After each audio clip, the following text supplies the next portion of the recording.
Hello student, आप लोगों को लिए 80 वर्ड पर मिनट हिंदी डिक्टेशन स्टार्ट किया जा रहा है। कुछ ही समय में यह डिक्टेशन स्टार्ट होगा और जो लोग चैनल पे नए जुड़े वो चैनल को सब्सक्राइब करें, शेयर करें। 5 सेकंड बाद डिक्टेशन स्टार्ट होगा। रेडी।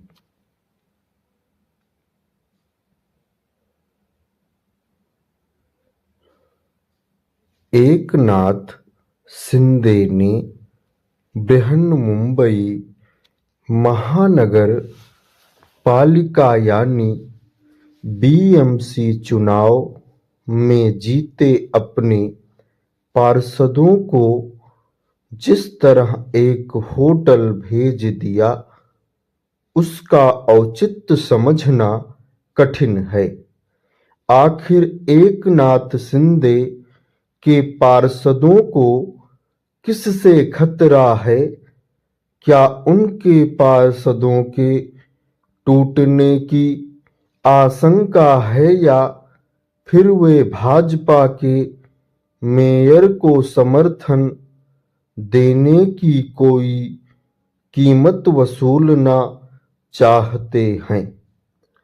कारण जो भी हो, यह किसी से छिपा नहीं कि भाजपा और उसकी सहयोगी शिवसेना के बीच खटपट चलती ही रहती है। विधानसभा चुनावों के बाद भी दोनों दलों के बीच खींचतान देखने को मिली थी। इसके बाद विभागों के बंटवारे को लेकर भी दोनों दलों के बीच मतभेद सामने आए थे। शिंदे शिवसेना की माने तो उनके पार्षदों को पार्षद के रूप में प्रशिक्षित करने के लिए होटल में एकत्रित किया गया है, लेकिन इस तर्क में कोई बहुत नहीं दिखता और इसलिए विपक्षी दल उस पर कटाक्ष करने में लगे हुए हैं। उन्होंने कटाक्ष का यह अवसर शिंदे शिवसेना ने स्वयं ही उपलब्ध कराया है।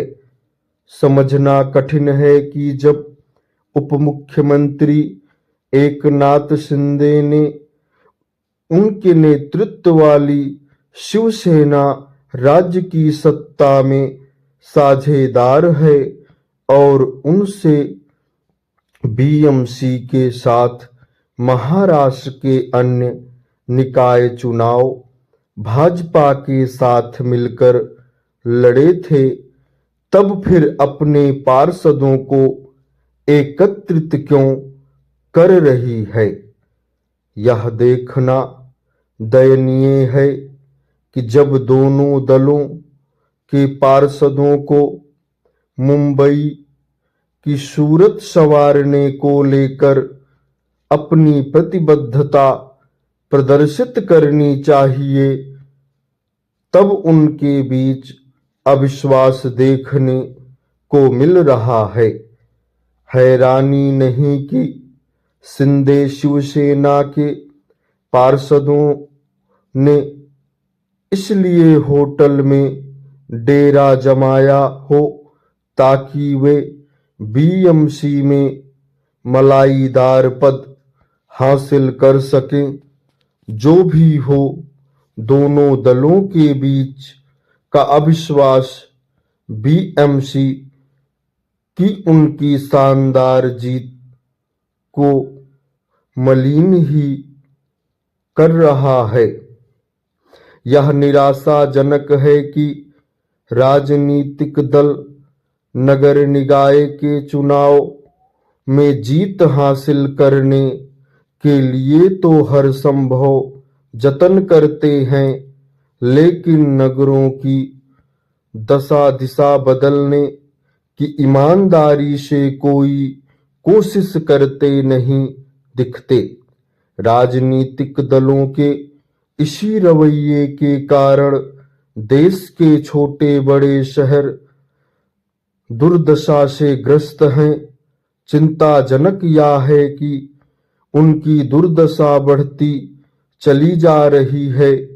मुंबई सरीखे जिन महानगरों को नगरीय ढांचे में सुधार करके कोई मिसाल कायम करनी चाहिए, वे इसमें बुरी तरह नाकाम सिद्ध हो रहे हैं।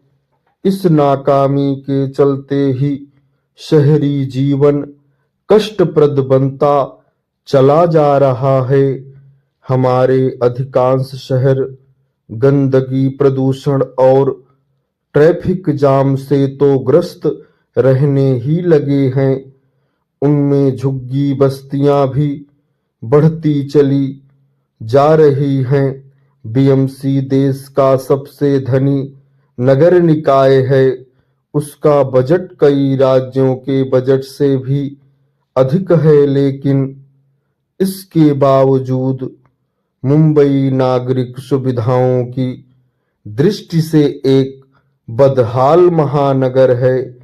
यदि बीएमसी के मेयर का चयन सुगमता से नहीं होता तो देश की आर्थिक राजधानी का बदहाली से मुक्त होना कठिन होगा। स्टॉप।